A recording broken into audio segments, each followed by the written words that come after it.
What's up, guys? Welcome back to the channel. So we're here today at Bradenton Motorsport Park for private track rental. Let me go ahead and show you guys what we got going on. So I drove the GS all the way now from Miami, 4 hours. Drove really good, no issues with that. We got twin turbo Mustang that I work on. Got that one. What? Water in there is burnt. Oh, it's hot? Got the twin turbo Mustang that I work on. That's here. Gonna be doing some passes in that car. And then we got a bunch of other cars here. We got a twin turbo Dodge. Full race car setup on this one.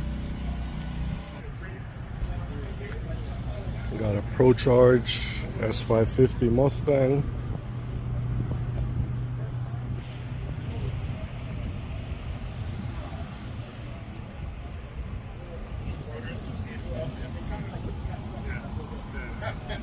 Got a beautiful setup on this S550 Mustang. We got Charles here. This thing is a beast. I'm gonna be putting down some good numbers today. Very nice setup. And then back here we got the Trackhawk. You guys should be familiar with this one. This is the Trackhawk that I work on. I'm gonna be making some passes with this one also.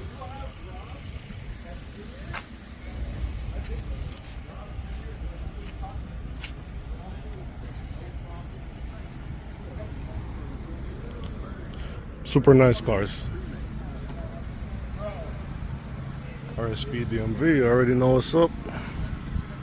TRX, twin turbo.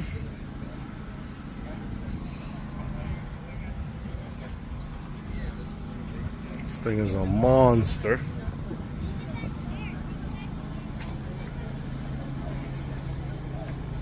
Got a Civc, people. Got some really nice, cool cars here. Very good selection of cars today at this rental. This thing is show and go.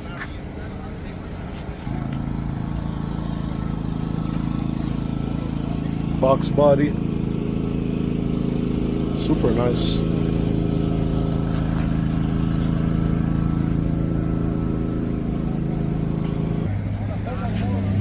Got a Trackhawk here. Another Trackhawk. This thing is going to be putting down some nice times as well. Got James, RSP DMV. Last pass I did was 1-4 low, and I let off in the 1A, and I still did the A7 at 1.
so let's do a little recap of the video and how the rental went. So first off, I wasn't able to record all the cars making a pass. At the beginning of the video, I showed all the cars that were there at the rental. There weren't many cars. I think there probably were like 10 cars, I think. But I wasn't able to record all the cars making a pass because, you know, trying to resolve issues with the cars that I have there, and also have to respect some people might not want their times or passes to be shown because they're testing, and you know, we have to respect that. So Trackhawk, we made 2 passes on the Trackhawk. First pass was a 9.0, I think it was a 904 or 906. It was a low 9.0. So that pass, made that pass, came back. James, RSP DMV, he was there. He made some changes to the transmission and went back out for a second pass. Second pass, we're expecting it to go a little bit faster, like a 890 or like a 880, probably somewhere around there. It went a 9.1 at 149. So that one went a little bit slower than what we were expecting. So the car came back, it was making a noise. After checking it out, we kind of figured it was a lifter. Lifter had failed on that car. We had solid lifters in there, so one of the lifters failed. So it was down a cylinder, kind of explained why it went slower. So we weren't able to make any more passes on that. But overall, it's kind of right where, more or less, it was supposed to go a little bit quicker, but 9.0, 9.1, not bad considering. So we weren't able to make any more passes on the Hawk. So on the Mustang, made a total of 3 passes on the Mustang. First one was a 9.7, way off from where we were expecting to be. After the pass, we kind of realized we made no boost on the leave and very little boost down the track. So checked the car over, found a boost leak on the Mustang. One of the lines going to the wastegate was kind of burned from the exhaust. Replaced that, and kind of just set a very low boost number in there just to make sure everything worked. Made a second pass and it ran a 920 at 155 second pass. Came back, everything looked good, so we turned it up. I turned up the leave RPM and turn up the boost on the leave on the third pass a little bit, not too much, and then we commanded about 20 pounds of boost down track. It ran at 870 on that pass, 870 at 157, so that's kind of more or less where we were anticipating to be with the first pass. So we did that on the third pass. Developed an oil leak on the third pass through the oil pressure sensor. Couldn't find a sensor, so we couldn't make any more passes on the Mustang. But on that, we're pretty happy with the progress we made. We, from the first pass at 970 to a 870, and we still have a lot more left in that car. It left really soft. 60 foot was a 137, I think, or a 136. So we could get that down some, and we could also add some more boost down the track. So we expect to have that car probably in the low 8s next time out with that car. So happy with the progress there. So the Hawk was out, the Mustang was out, and the GS was there. Let's talk about the GS. So the GS actually impressed me. I drove the GS to Bradenton. From my house to Bradenton is about 220 miles, and that's about a 4-hour drive. So we did the round trip, so that's what, 440 miles and about 8 hours round trip. And man, the GS did amazing. Like, 0 issues, absolutely nothing. Like, I was trying to nitpick and trying to find things I could fix or things I could complain about.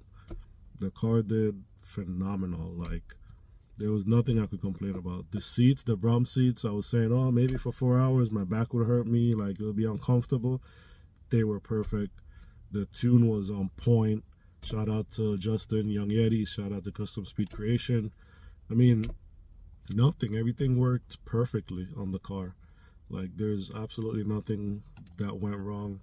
8-hour round trip, 440 miles in one day. So that's great. Shout out to the builder of the car. You know, some guy, see Money Garage. But yeah, everything worked great. So we're at the track. Hawk is down. Mustang is down, so I'm like, oh, let me make a pass in the GS. So pretty much try to do a burnout, and in the burnout box didn't really do a burnout. The car was wheel hopping really bad, to the point where my buddy Nevin with the Trackhawk was like, yo, don't even make a pass, your wheel is moving too much.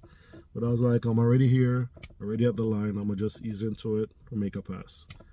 So I try to kind of slip the clutch, ease into it a little bit, didn't really give it enough RPM, and it bogged. Got back in it, or stayed in it, RPM came in quick, tried to make the 1-2, and I missed the 1-2 shift. And from there, it kind of went smooth. 2-3 and 3-4 went smooth. Car went down the track. Ran a 18, ran a 13.8 at 122, I think it was, which is not bad considering a really bad launch. I think it was like a 2.6 or a 2.8 60 foot, and then a mischief, and still ran a 13.8. Not bad. The suspension in the rear, I didn't do anything to that, so I know it's a lot of stock parts back there, probably worn out bushing and stuff like that, so I need to address that. But overall, happy with how the car performed on the trip, and kind of happy with the times too. I mean, it's not impressive time, but considering what happened with the 60 foot and the mischief, and still ran a 13, and then from the 8th to the quarter it picked up, I think it was 37 or 40 miles per hour, so it kind of shows the power's there. So I might do some suspension stuff and try to get it back and see what it does. It's not really a track car. Car was built for the street, but it's cool to get the content and see what it will do on the track, see what it actually do with a good pass. So I might do that in the future, you know, get the suspension stuff taken care of, take it back and see what it will do. But yeah, just want to go over everything here with the video with you guys. This is probably the longest I've ever talked on any of my videos, trying something new. I'm sitting here in the GS, so yeah, just wanted to go over that video, give some explanation of everything that happened. Hope you guys enjoy the video. Also guys, I'm gonna drop a link. I have a turbo giveaway on my Instagram. You guys go ahead and check that out. It's $10 entry. You could win a PULSAR 69mm dual ball bearing turbo. Go check that out. If you buy 5 or more entries, it's double entry. So you buy 5, you get 10. You buy 10, you get 20, and so on and so on. So yeah, go ahead and check that out. Thank you for watching. Subscribe to the channel, share the content if you like it, and I'll see you on the next one.